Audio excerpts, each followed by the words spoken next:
Perkenalkan, nama saya Albert Carlos Deli. Saya dari kelas 10-2 ingin menyampaikan tentang teks anekdot.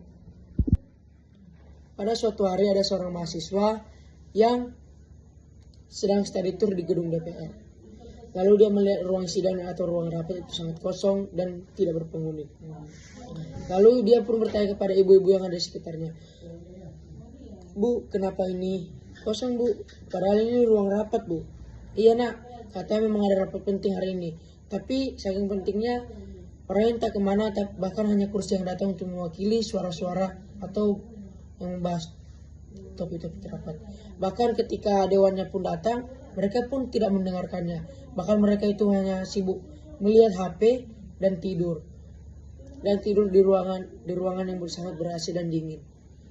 Setelah itu mereka pun tertawa berbahak-bahak dan tidak selang berapa waktu mereka pun melihat ada seorang dewan-dewan yang masuk dalam ruang sidang. Lalu dia pergi lagi tak lama kemudian.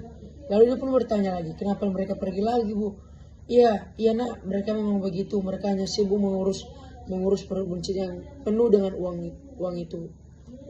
rakyatnya. Mereka hanya ingin bahagia di atas penderitaan orang lainnya.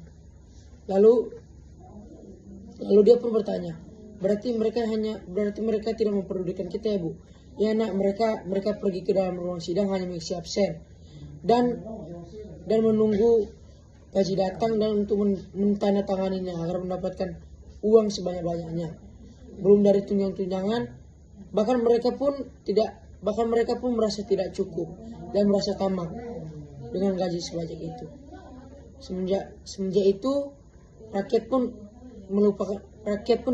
mereka lupakan dan perutnya pun lama-lama semakin buncit sehingga mereka harus mengurusnya seperti ada anak bayi dalam perutnya.